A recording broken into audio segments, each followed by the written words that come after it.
Hey guys, it's John and Jackie of OpenLove101.com, and we're back today to talk a little bit more about the ethical slut. Check out our prior video if you want information on how to get this book and what we're talking about. I guess if you missed the first video. We're jumping into myths and realities of sex and relationships, and we're on number 4, which is loving someone makes it okay to control his or her behavior. And you know, that is something that I don't know if it's something we think about consciously, like, okay, I'm getting married and now I can be controlling of this person. Oh yeah, and none of us are going to openly admit that that's what we're doing. But that's what happens. It is what happens. It's so funny. If you were to tell someone that that's what they're doing in their marriage, they would say no. Like, no, I'm not doing that. But it really happens. I mean, I can't speak for, I know it's happened with me in many relationships. Right. And I mean, including ours. There are times in our relationship where we have both felt, at one time or another, where we felt like we could tell the other person. Yeah, where we try to insert our control because of our fear. Well, we thought of that, what you're getting ready to do there. Yeah, well, you know, because, you know, I hear it all the time. I would never let my partner do that. I'd never let my partner do this. God, Jackie, that's a great point. You know, it's like, yeah. wait a minute. Did you just hear what you said? You're not going to let your adult partner do something. I mean, where's the trust that you claim is present in the relationship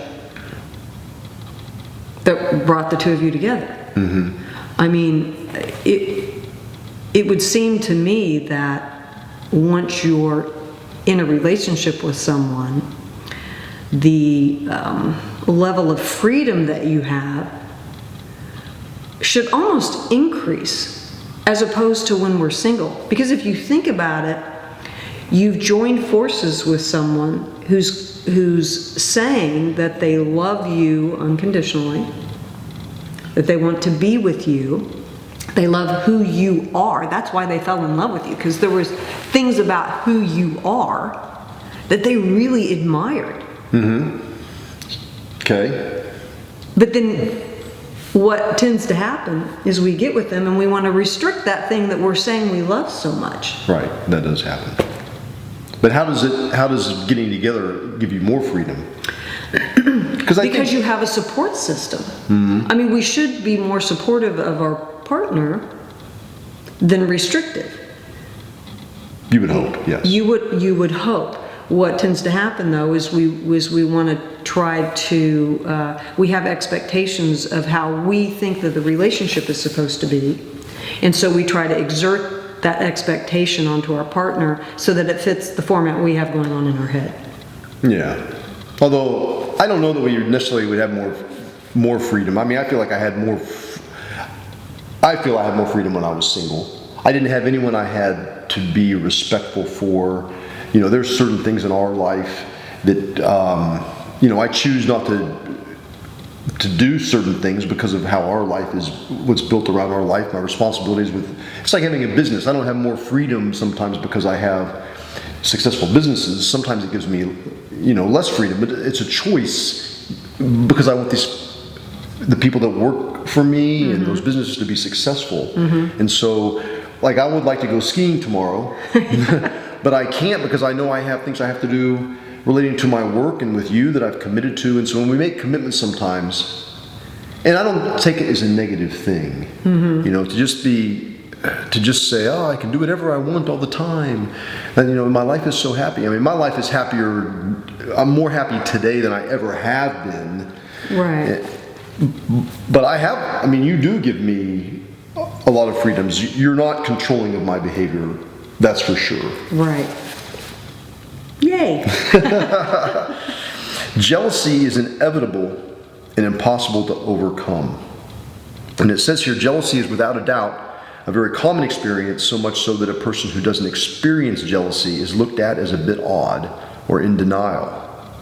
But often a situation that would cause intense jealousy for one person can be no big deal for another. Some people get jealous when their honesty or when their honey takes a sip out of someone else's Coke. Others happily watch their beloved wave bye-bye for a month of amorous sporting with a friend at the far end of the country. I mean, right? So it does, I mean, jealousy definitely is different for each individual person. Right. Right. And it is not inevitable. I mean, I think I rarely am jealous. Right. And I'm not really sure why that is. I trust you. You're honest with me. I don't have fears about our relationship. Yeah. I take it a day at a time. I mean, I really love every moment that we're together, and I cherish those moments. I wake up in the morning and I have, a lot of gratitude for you and for our relationship and the things that we have together. And I don't know, maybe those, looking at it in such a positive way, reduces my fear or my jealousy. Yeah. So it's interesting that we would, there's going to be layers in society that are going to say that you're not in touch with your feelings somehow because you're not jealous of me, or that maybe you don't love me. That's it. Yes. I mean, I've heard that from friends. Well, how can you must not love her then? Right. Right. But that's not true. Yeah. I mean, I guess that's where I go back to like that freedom. It feels to me as though I have more freedom because you're so loving of who I am. Right. So I guess in relation to some relationships I've been in, it feels incredible. And what's funny is the more freedom that I have from you through that love, the more drawn to you that I am. Yeah. Which is interesting because we're kind of taught that that's not supposed to be happening. But it does. But I think it's really interesting that they bring up that jealousy isn't just one response, and that just like with anything else, depending on the person and their background and who they are, is going to have a bearing on how they respond to what's going on. Mm-hmm. So there's not just this one size fits all kind of jealousy, and there's not a one size fits all response to it, so it's, yeah. And the next one is outside involvements. This is my favorite. Outside involvements reduce intimacy in the primary relationship. What?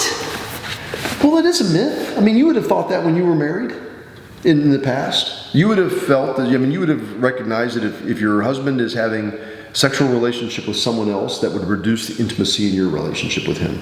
Oh, I thought you meant just like hobbies.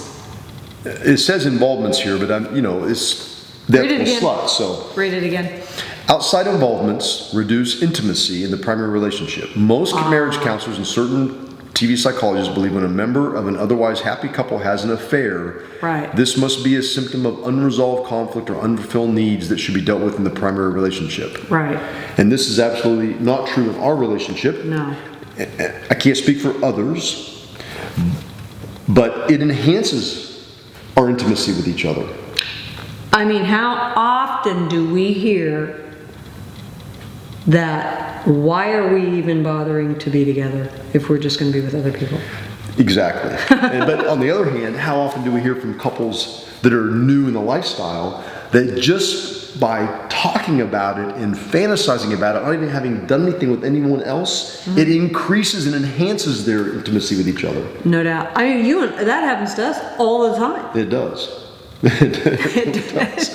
mean, we can just be talking about something, or and the next thing you know, we're feeling more amorous towards one another. Yes. So yeah, I mean, it's so, it's like we're trying to protect something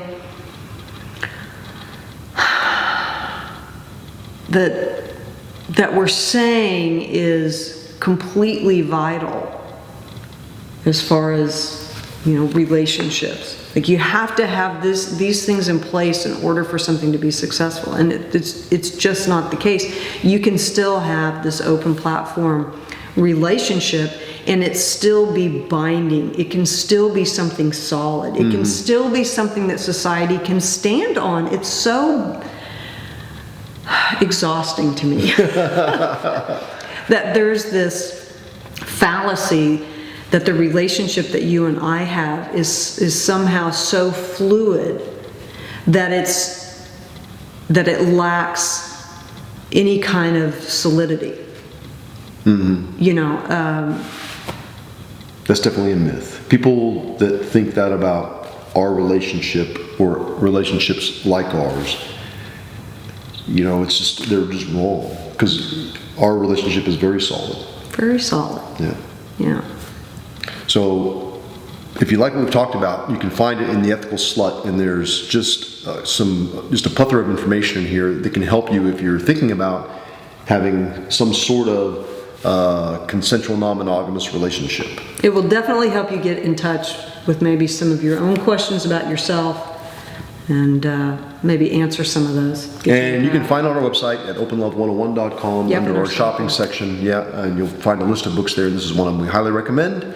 We also recommend that you sign up for our email list for openlove101.com, and we can notify you of upcoming blogs, videos that you can find on our YouTube channel. Also, please follow us on Instagram and Facebook at openlove101. Yep. All right. See ya. Great job, Jackie. And if you enjoyed that video, please subscribe to our YouTube channel and you'll see plenty more.